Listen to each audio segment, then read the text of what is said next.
That night started like any other. Quiet streets, the hum of distant traffic, and the warm glow of porch lights.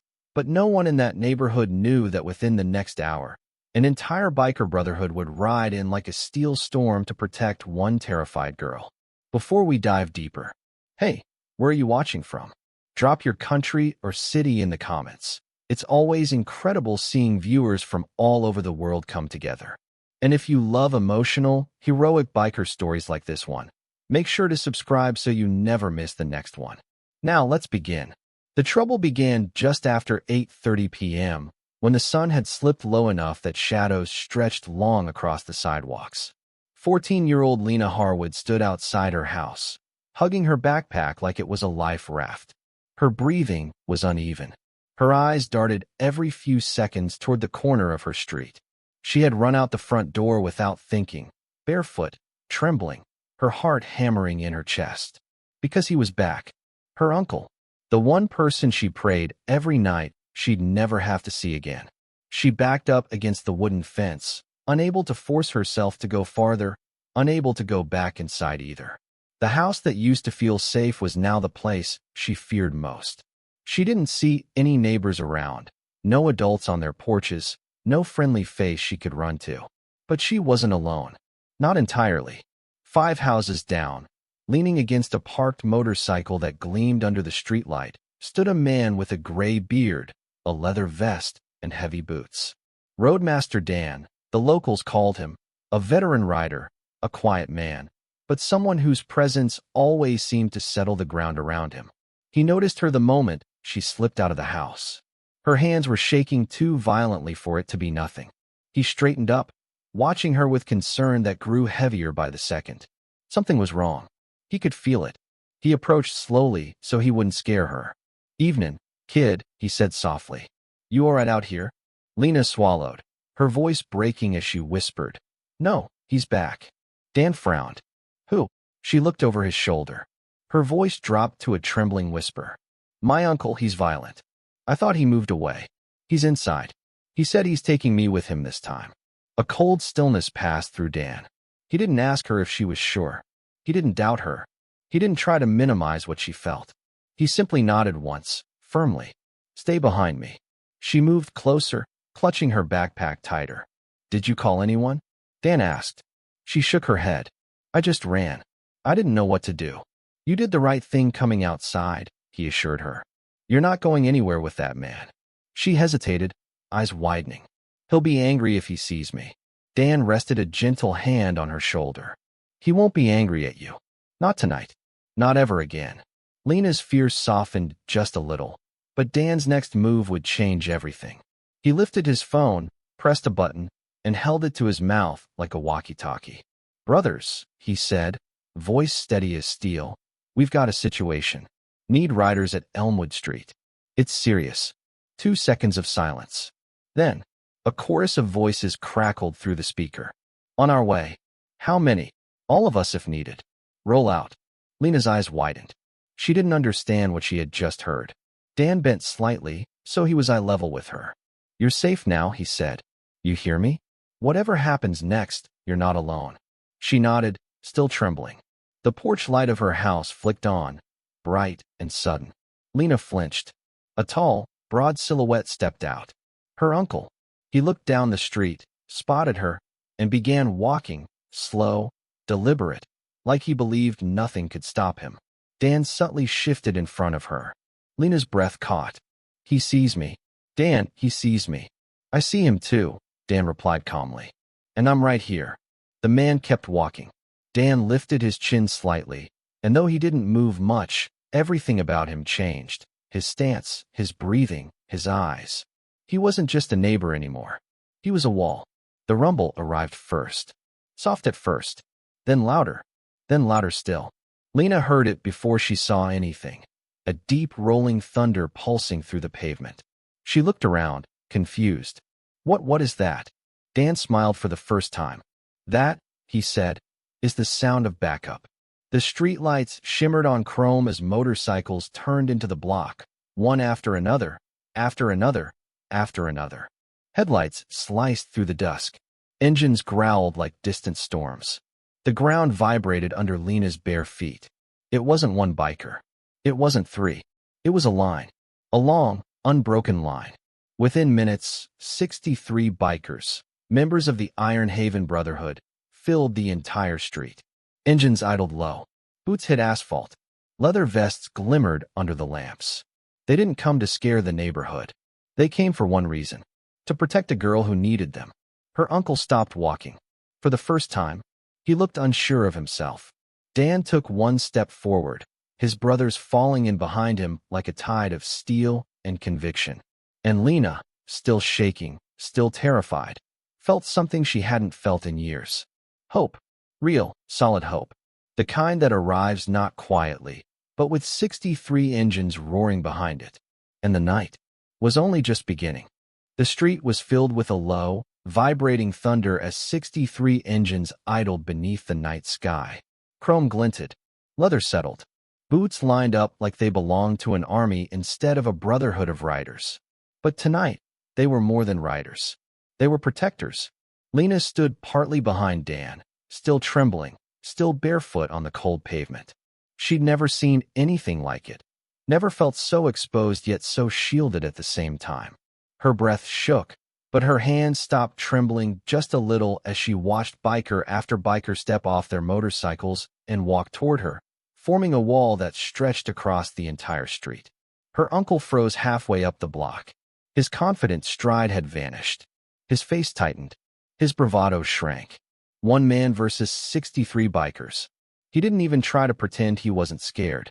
His eyes darted left, then right, then back at the wall of riders. Dan watched him with a calm expression that somehow felt louder than shouting. "Don't take another step," Dan called out. The man stiffened. "That girl is my niece.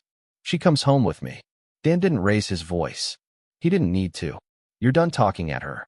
You're done scaring her. You're done touching her. We're not letting you take her anywhere." A ripple went through the bikers, not aggressive, but powerful. A few stepped closer. Some cracked their knuckles. Most simply stood there, silent and unmoving, which somehow made the moment even heavier. Lena's uncle pointed a shaky finger, trying to recover a bit of the dominance he once had. "You don't know anything about our family. Stay." "We know enough," Dan interrupted. "She ran barefoot into the street to get away from you. That's all I need to know." The uncle's jaw clenched. He looked from Lena to the bikers and back again. "This is none of your business." Dan smirked. "Tonight it is." Lena, still clutching her backpack, whispered from behind him, "Please don't let him take me. Please." Dan heard the cracking in her voice.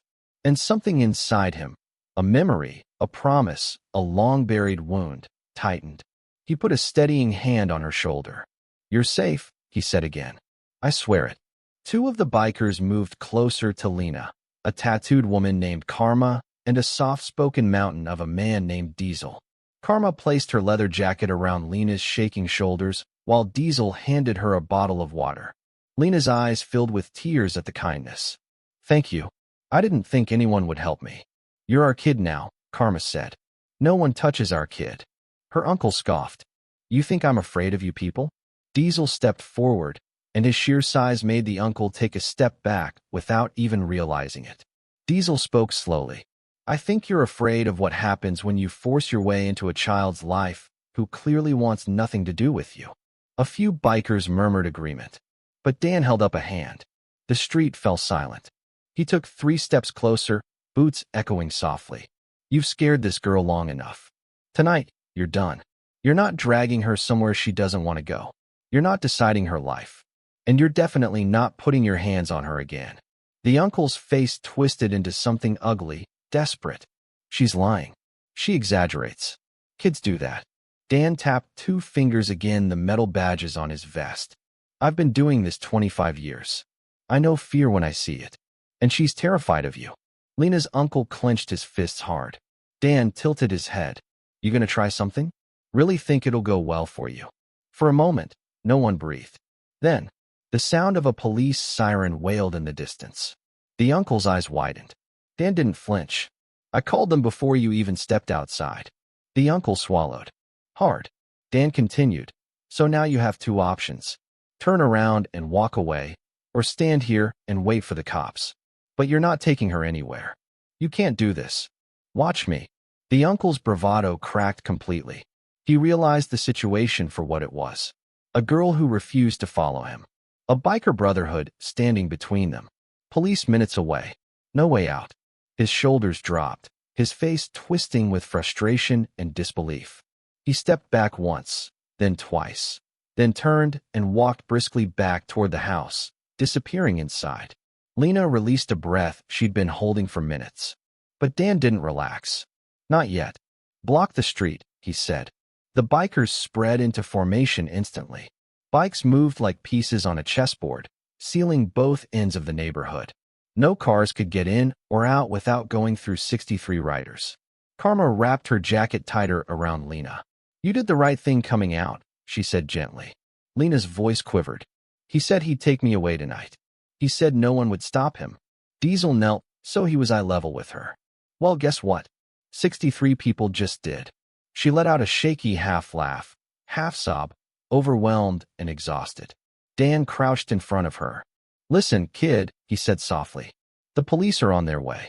We'll stay until they take your statement. We'll stay until you feel safe. We'll stay as long as it takes." Her eyes dropped. Why are you helping me? You don't even know me." Dan smiled with a mix of sadness and understanding. "Because once upon a time, someone helped me the way I needed it most."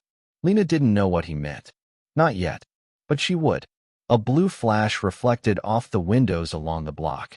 Police cars turned the corner, slowing as they saw the wall of motorcycles. Lena stepped closer to Dan, fear tightening her grip again. "It's all right," he whispered. "They're here for you."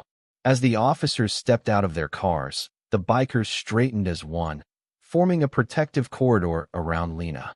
What happened next would reveal secrets, spark tension, and pull the Brotherhood into a deeper fight than any of them expected. Because her uncle wasn't done. Not even close. And the night was far from over. The engines settled into a low, unified growl as the bikers held the line, 63 machines forming a steel wall at the mouth of the neighborhood. Their headlights burned through the night haze, casting long slashing shadows across the cracked pavement. The girl, Mira, stood near the center of the group, wrapped in the oversized leather jacket one of the older riders had draped around her.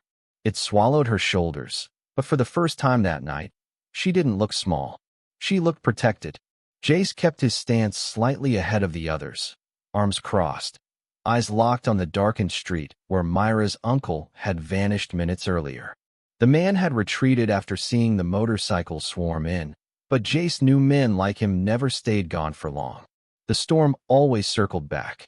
Behind Jace, the riders remained silent, their presence heavy, disciplined, former veterans, mechanics, fathers, brothers, women who'd survived their own wars and sworn no kid would ever face theirs alone. A few bikers adjusted positions, making sure every escape path, every corner, every window facing the street was covered. They weren't just blocking a neighborhood anymore. They were tightening a perimeter around a threat. Across the street, a few residents peeked from windows. Some filmed on their phones. Others whispered to each other, confused, concerned, unsure how 63 bikers had suddenly turned their quiet block into a scene straight out of a vigilante film. They didn't understand that Mira had run barefoot into the road minutes earlier, bruised, shaking, bleeding, begging for help from the first headlights she saw. And the first headlights just happened to belong to people who never ignored a cry like that. Jace exhaled slowly as another rider approached him. Reyna, her braided hair tucked under a matte black helmet. She lifted her visor just enough for her eyes to show. "He's circling," she said quietly. "Took the alley behind the laundromat. Brick-colored SUV. Guys drunk or pissed. Maybe both." Jace nodded. "He armed.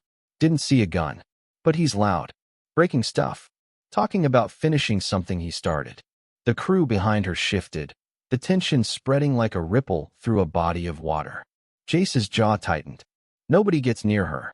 Reyna smirked. "Brother, 63 of us showed up. If he touches her, it'll be because he reincarnated." Jace almost cracked a smile, but the moment passed. He turned, scanning the riders. "Stay sharp. No one engages unless he comes at the girl or a rider. We hold the line. That's it. A low rumble of agreement passed through the group. Then Myra's small voice broke the silence. Is he gone? Jace turned. She was standing closer now, staring up at him with wide, terrified eyes that looked too old for her age. Trauma aged kids faster than birthdays ever did. For now, Jace said softly, lowering himself to her height. But we're here. You're safe. He's not getting through us. Not tonight. She swallowed hard, gripping the jacket tighter. Her lips trembled like she wanted to say something, but didn't know if she should. You don't have to be scared of him anymore, Jace added, voice steady. We don't leave people behind. Her gaze dropped to the road where motorcycle lights shimmered in white, gold, and red reflections. No one ever helped before, she whispered. Jace felt that in his chest.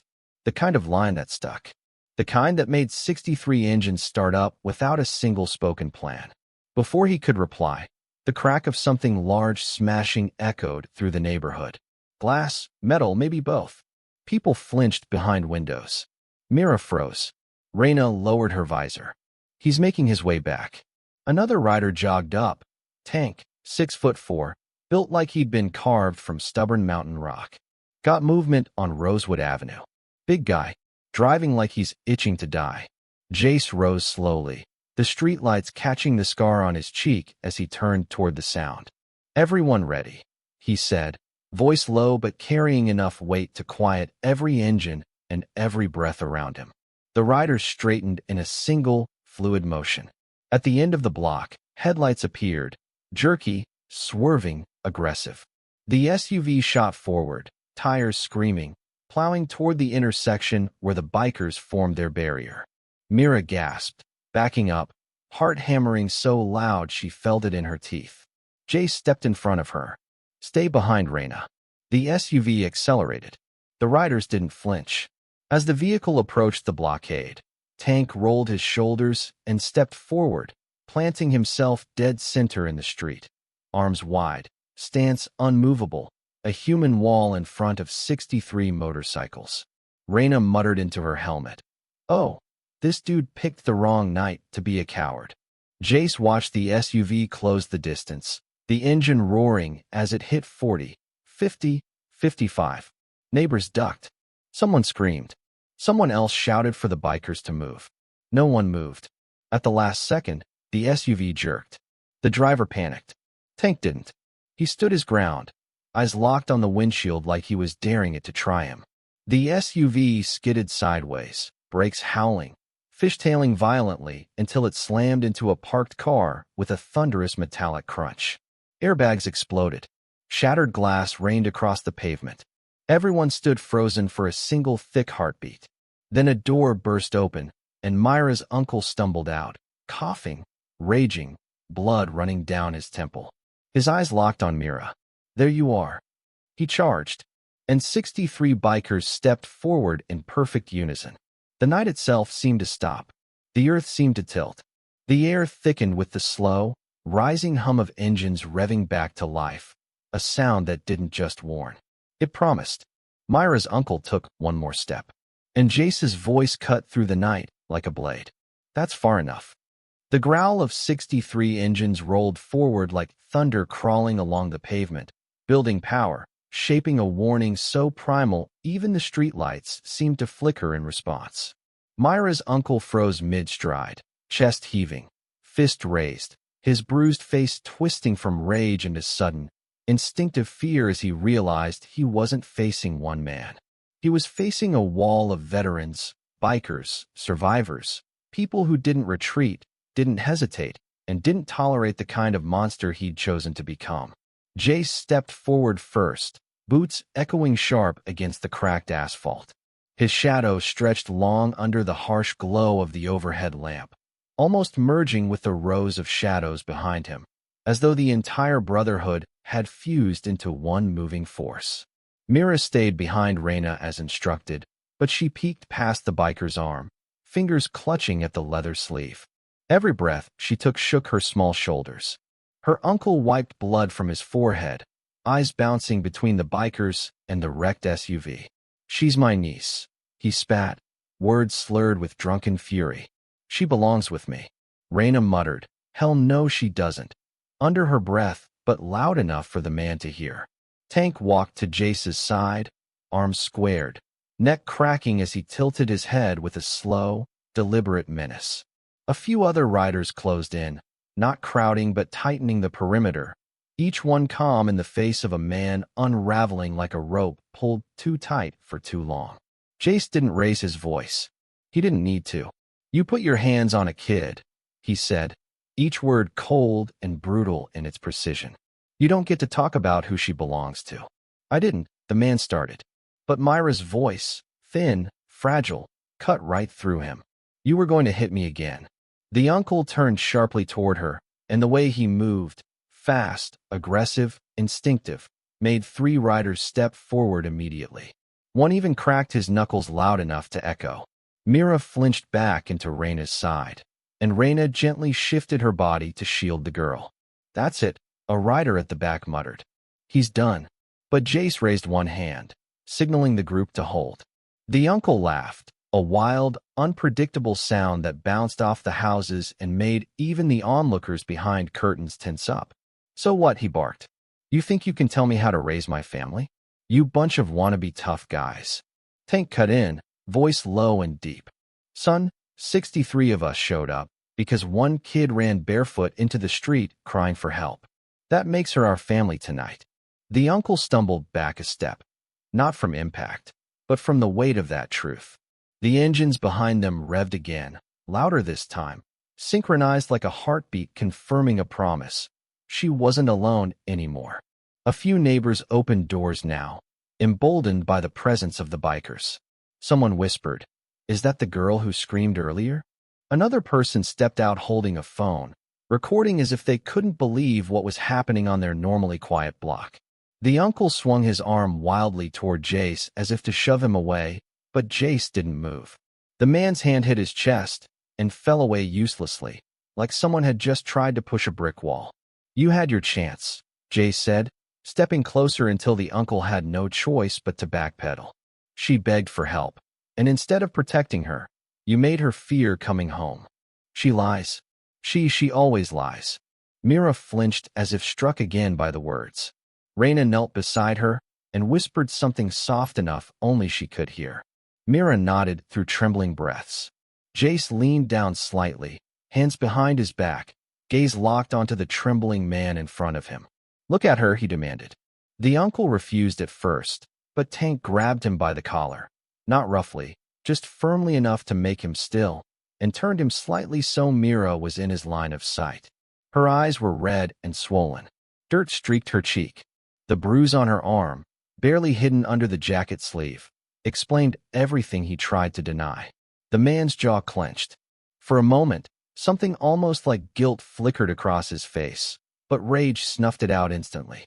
You can't, he began, pointing a shaking finger at them. You can't take her. She's mine. My sister left her with me. She's mine. Jace stepped in so close the uncle stumbled back again. She's a child. Children don't belong to people. They are protected by people. The engines behind him revved in agreement, 63 throats of steel forming a sound that rattled the windows. The uncle's face twisted. You think you scare me? I'll go right now and... He suddenly turned, rushing toward the house behind him. Raina swore. He's going for something. Jace didn't hesitate. Lock the street down.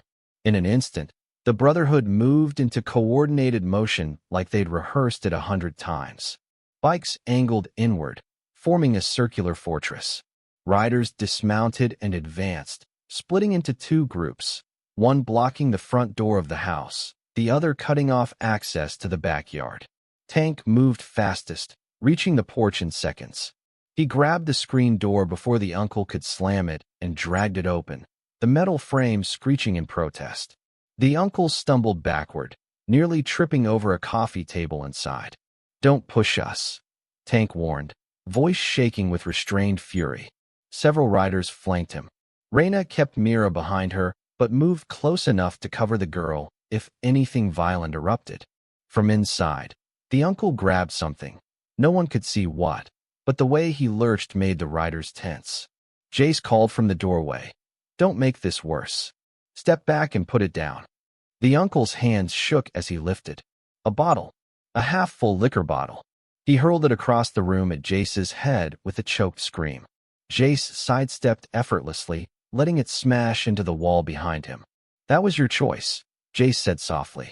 Before the man could reach for anything else, Tank stepped in, grabbed him by the shoulders, and pinned him to the wall with one single, controlled movement. No excessive force, no unnecessary violence, just enough power to end the threat safely. Several bikers secured the rest of the house in seconds, confirming no weapons, no more surprises. The uncle sagged under Tank's grip, breath heaving, fear finally overtaking the alcohol. Mira stood outside the doorway, watching everything with wide eyes.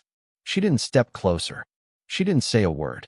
But when Jace came back out, she moved instinctively toward him. He knelt so they were eye level again. You did the bravest thing a kid can do, he said quietly. You asked for help. She swallowed. What happens now? Jace looked back at the riders, at the quiet houses, at the neighbors watching, at the broken man inside the doorway. He rose slowly. Now, he said, we make sure you're never alone again. The engines roared in agreement, loud enough to feel in the lungs. And the night shifted. The air changed. Something big was coming. Bigger than the girl realized. Bigger than the uncle expected. Bigger than the neighborhood had ever seen. This wasn't the end. It was the beginning. The night pulsed with a strange kind of electricity now, thick, heavy, almost humming against the skin. From the moment Tank restrained Myra's uncle and the rest of the riders secured the house, the block felt different, like the entire neighborhood had been holding its breath for years and finally exhaled. Porch lights flicked on one by one. Curtains shifted. Doors cracked open. People weren't hiding anymore. They were watching.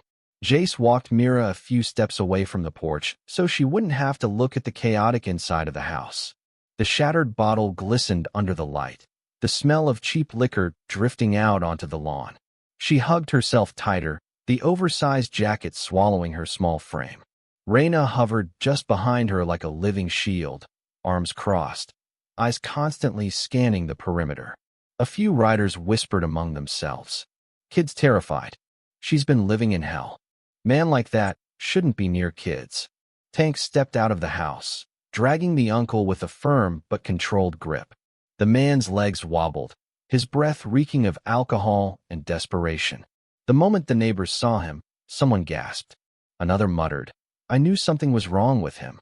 An older woman clutched her robe at her chest, whispering prayers under her breath. But no one stepped forward.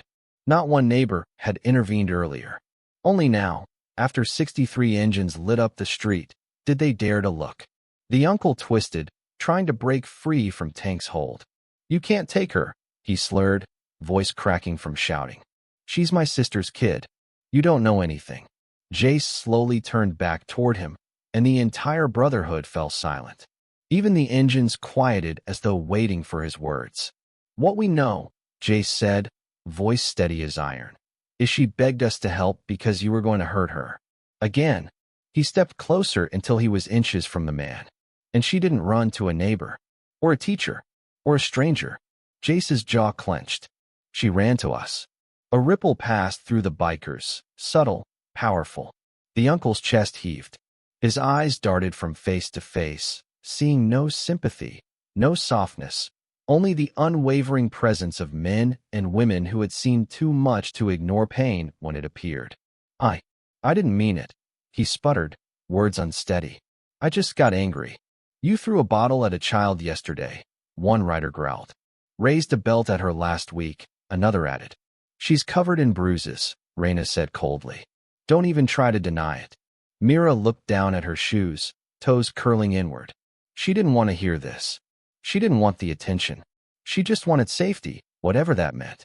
Jace knelt again beside her, lowering his voice. Listen to me, Mira, he said softly. You're safe now. No one here is going to let anything happen to you. Her lip trembled. Are you going to leave after tonight? Jace paused. Behind him, Tank stiffened. Reyna shifted her weight. A few riders exchanged uncertain glances. We'll stay as long as you need us, Jace finally answered. But right now, we need to make sure you understand something. She lifted her eyes. "This isn't your fault," he said. Her breath hitched. Not from fear, but from hearing words she'd probably never heard before. Reyna placed a gentle hand on her back. "Not one bit of this is on you, sweetheart." Mira blinked hard, tears threatening. Tank stepped forward, releasing her uncle and letting two riders hold him instead. He crouched down so he was eye level with Mira. For a man built like a steel wall, his voice came out surprisingly soft. "You did something most grown men are too scared to do," he said. "You asked for help. That takes guts." Mira didn't say anything, but she leaned slightly into Reyna, and that tiny movement said enough. Jace rose again and turned to the uncle. "You're done here," he said. "Tonight, the police will take your statement, and they'll take hers. After that, she's not walking back into this house. Not with you here." The uncle spat on the ground. "Police? You're calling the cops now? I thought you bikers don't like cops." A few riders chuckled darkly. "We don't like abusers even more," Reyna said.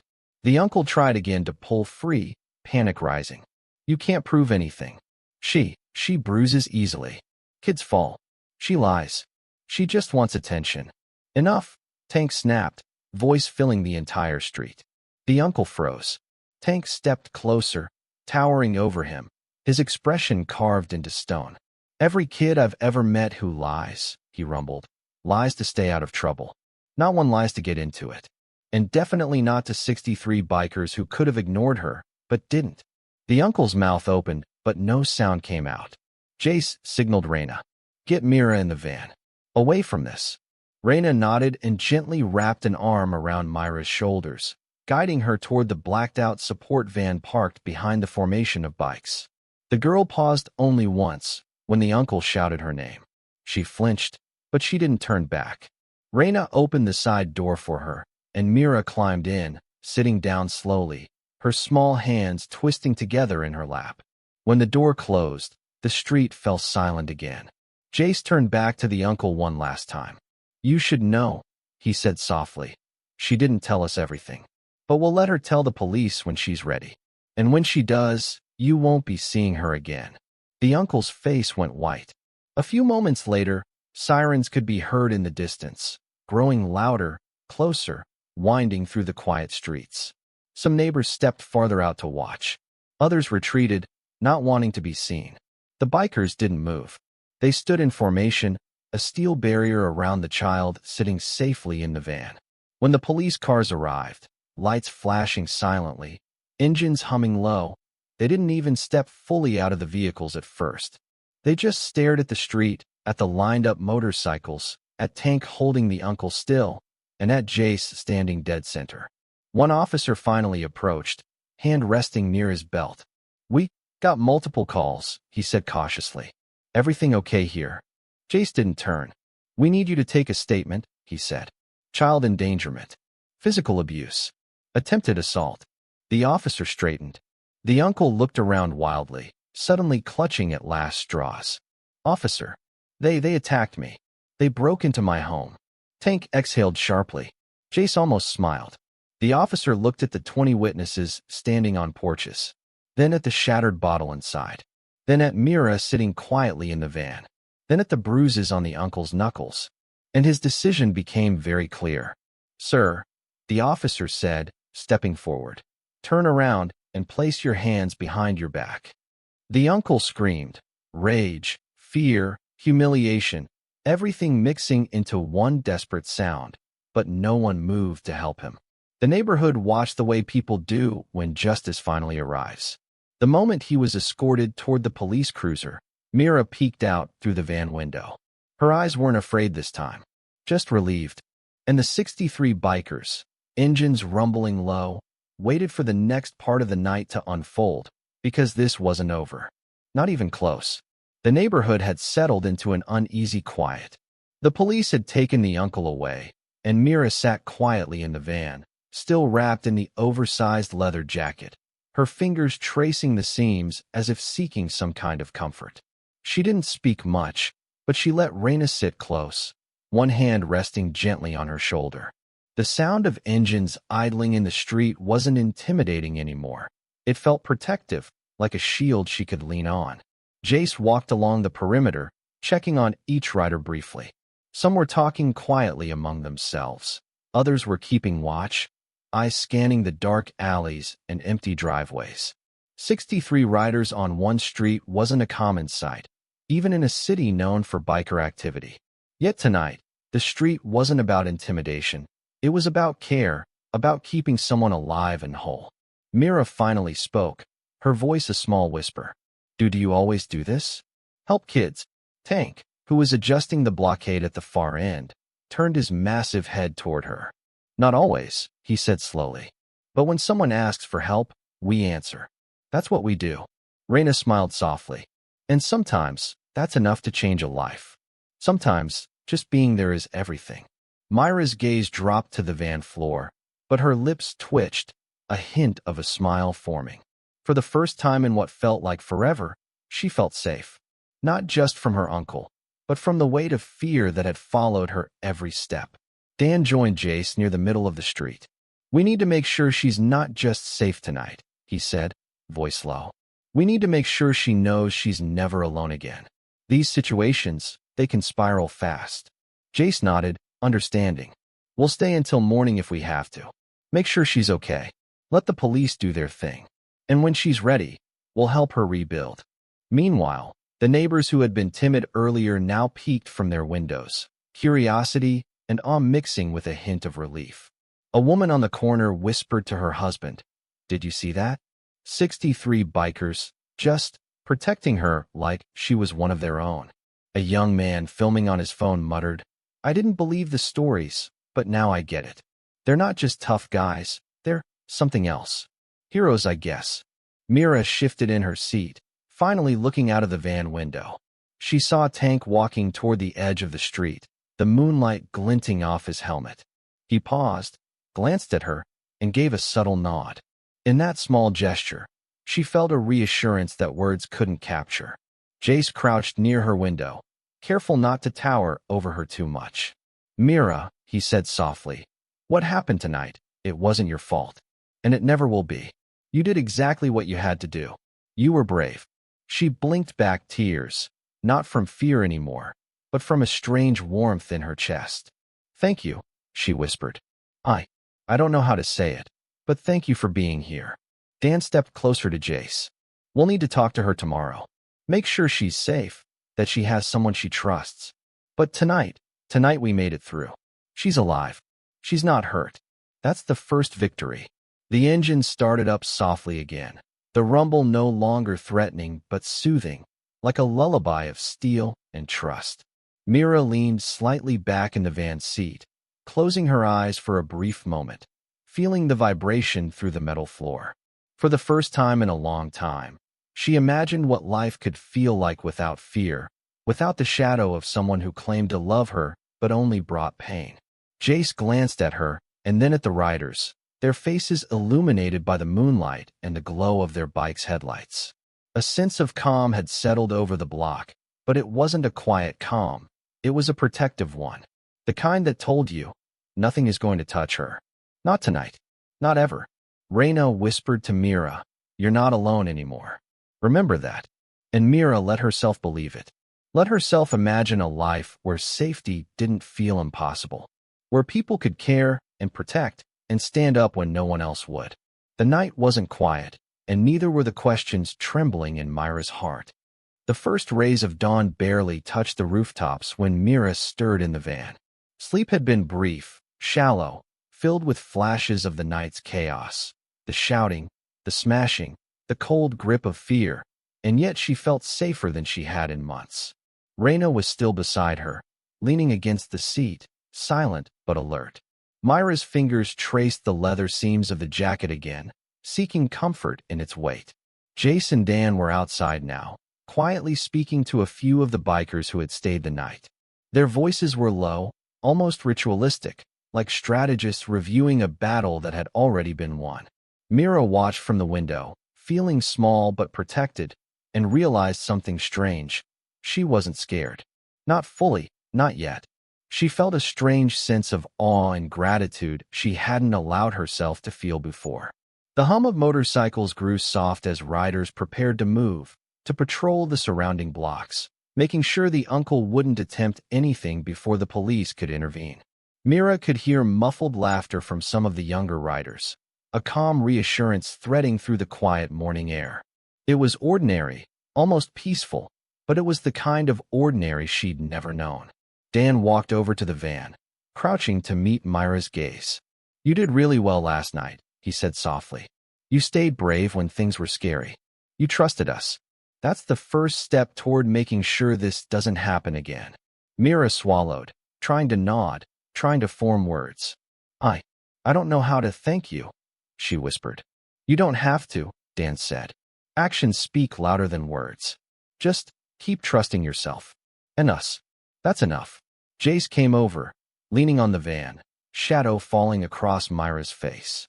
"Mira, today's going to be different. You're going to meet someone who can help make sure your uncle never touches you again. And we'll be there the whole time. You're not alone in this." Her small hands gripped the seat, knuckles white. Really, Jace confirmed.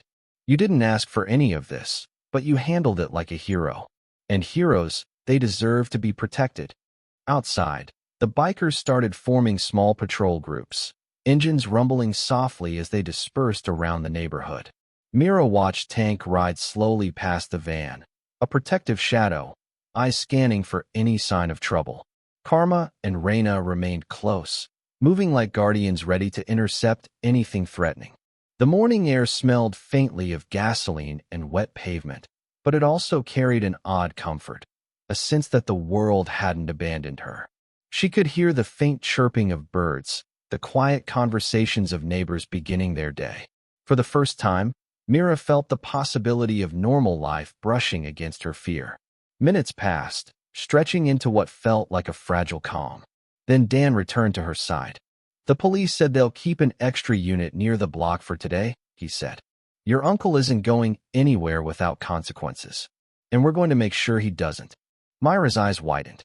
Relief settled in layers, almost heavy enough to make her feel like she could finally breathe. I never thought anyone would actually care," she whispered. Jace's gaze softened. "Some people do, and we will. Always." Reyna leaned closer. "And you, Mira, you're stronger than you think. The fear you felt last night, that's normal. But the courage you showed, that's extraordinary." Mira let herself sink into the seat, finally exhaling a deep breath. The jacket felt heavier now, but in a good way, not constraining, but safe. From the street, she could hear the faint, steady purr of engines as the bikers continued their patrols. She realized something profound. They weren't just protecting her from her uncle. They were showing her a world she hadn't known existed. A world where people stood up for those who couldn't stand up for themselves. Where bravery wasn't about fighting, but about being present when it mattered most.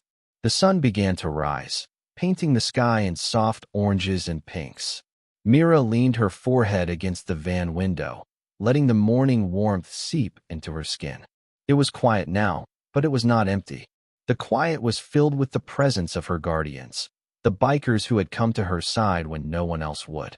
And for the first time in a long time, Mira allowed herself to imagine a future where fear didn't dominate her life, where kindness could be stronger than cruelty, and where heroes didn't always wear capes. They wore leather, rode motorcycles, and kept vigil through the darkest nights. The morning wasn't perfect, and life ahead wasn't without challenges. But Mira felt something shift inside her, a fragile but powerful hope, cradled by people who had chosen to protect her, not for fame, not for glory, but because it was the right thing to do. The night had ended. The day was beginning, and Mira was finally allowed to believe that she wasn't alone. The morning settled fully over the block, painting warm hues across cracked pavement and the scattered remnants of the night's chaos. Mira stepped cautiously out of the van, her sneakers crunching softly against the gravel as she followed Reyna toward the line of parked motorcycles. The riders were already awake, sipping coffee from thermoses, checking tires, and talking quietly in low tones that seemed to echo a kind of ritual camaraderie. For Mira, the scene was almost mesmerizing. Each biker moved with precision and care, not in a show of power, but in a quiet, deliberate demonstration of order. They weren't just a gang. They were guardians, each person aware of the other, aware of her.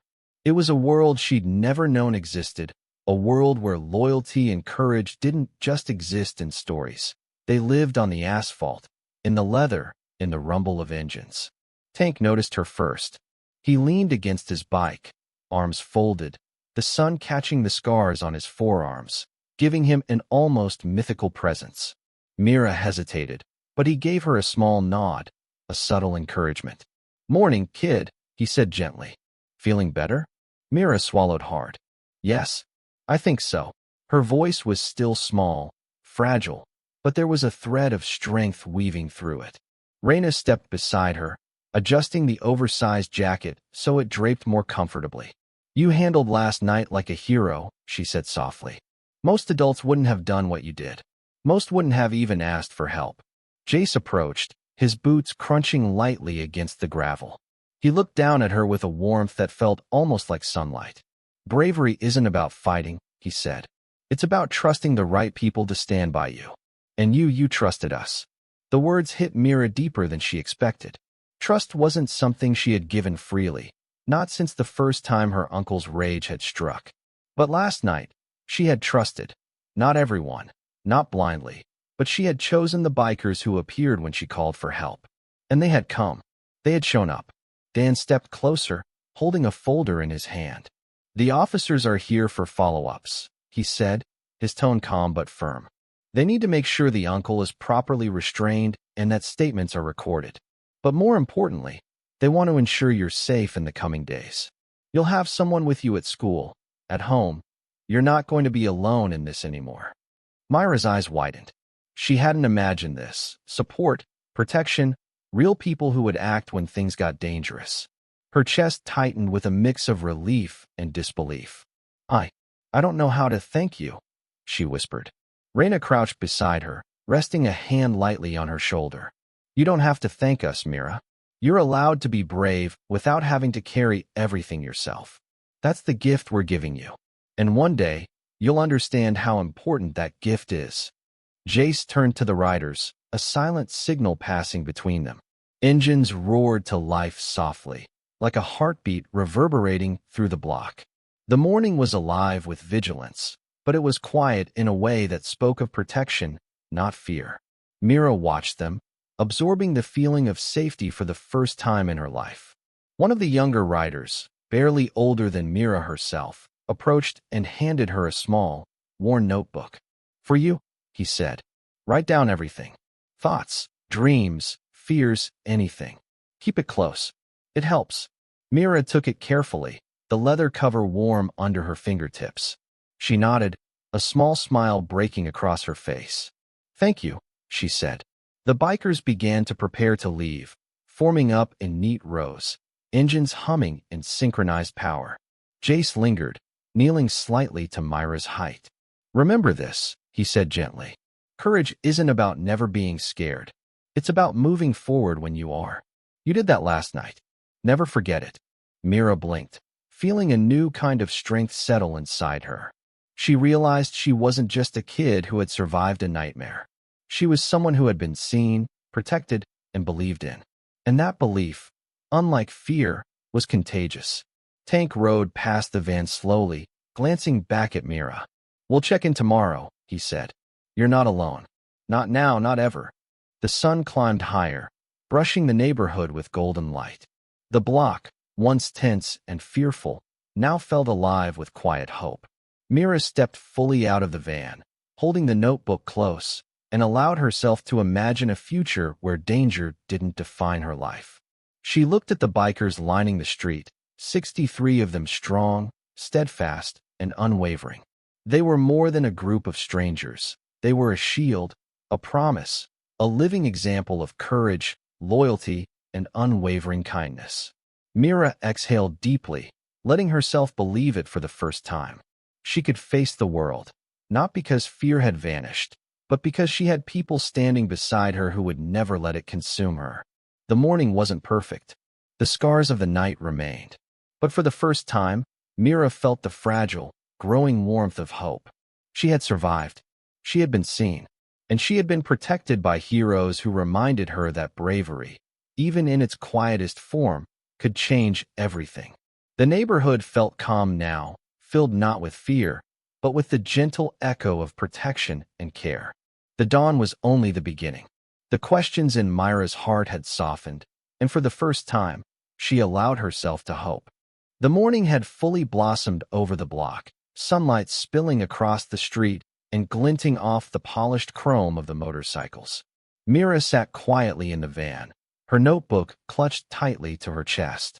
Every page was blank still, waiting for her thoughts, her fears, and her newfound courage to fill them.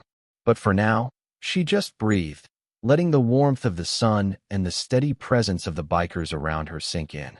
Jace leaned against the van, arms crossed, watching the riders check their bikes, chatting quietly, sipping coffee, some simply stretching in the morning light.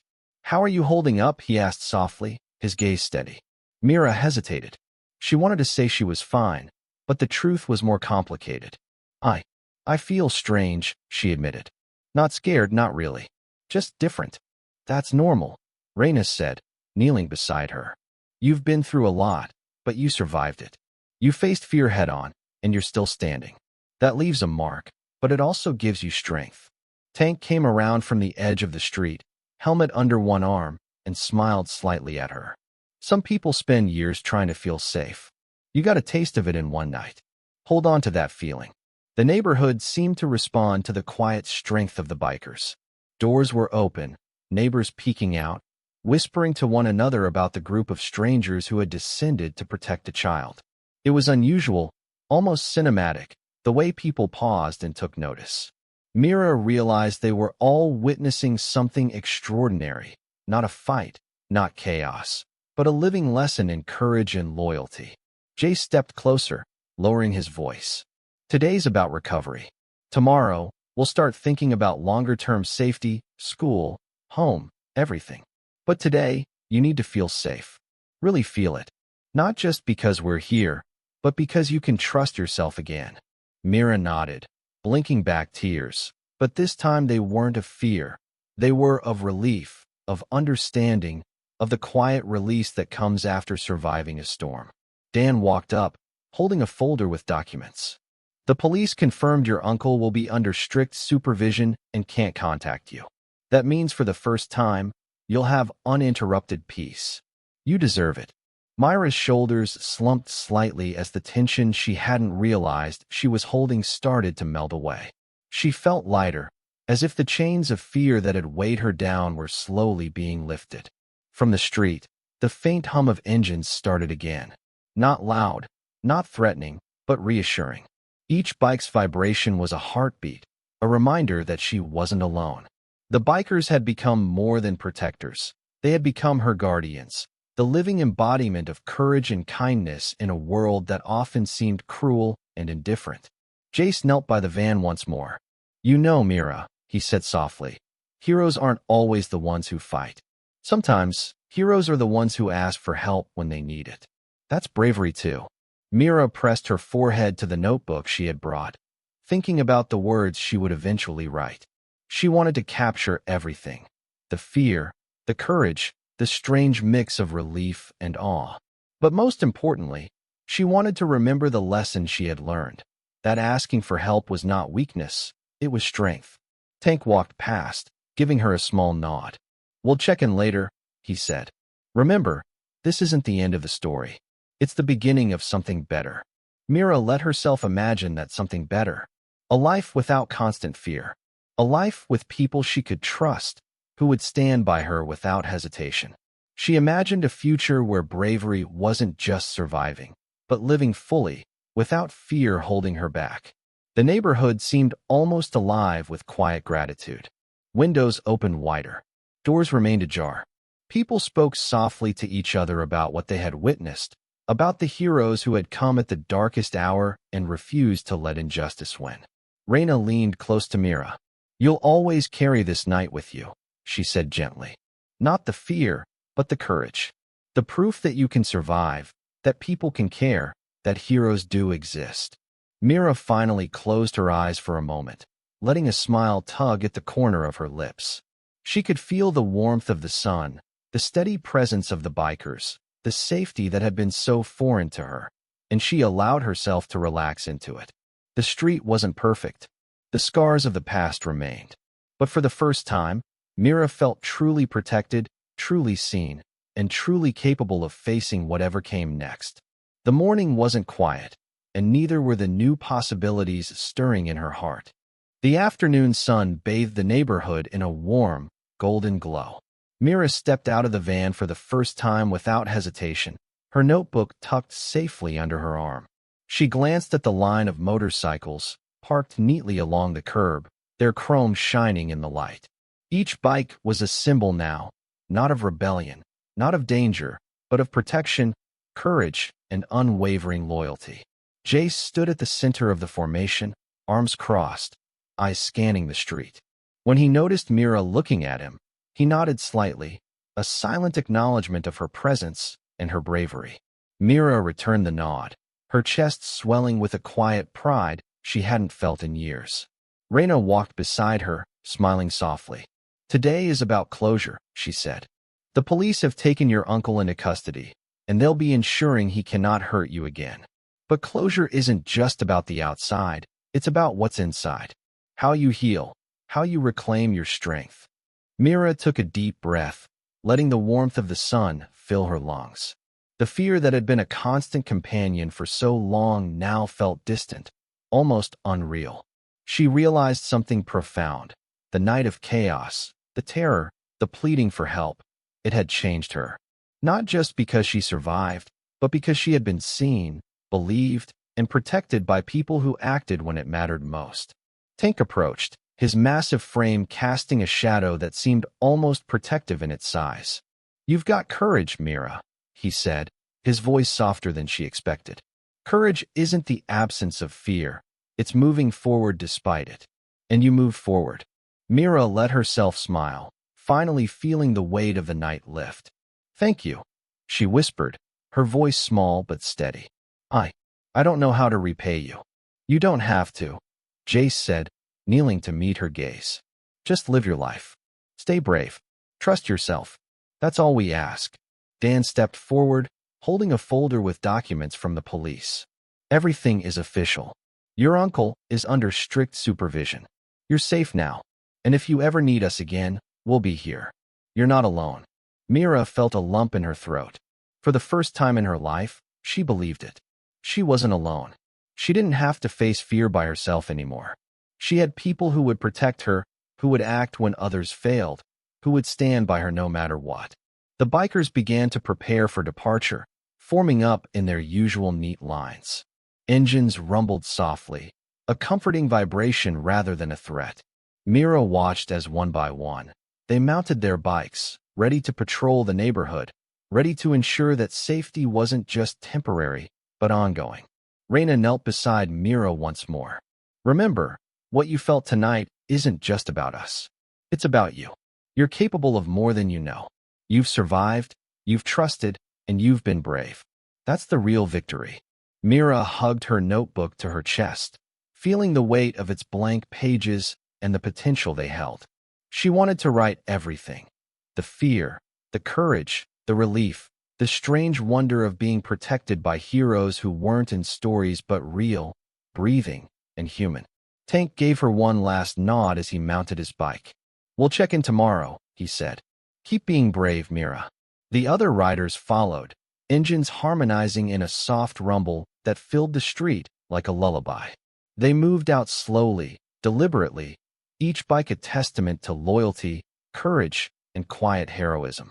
Mira stepped back, watching until the last bike disappeared down the block. The neighborhood was calm again, but it wasn't empty. The lesson of the night remained: courage matters. Protection matters. Heroes exist in the most unexpected places, and kindness has power stronger than fear. She opened her notebook and touched the first page, imagining the words she would write.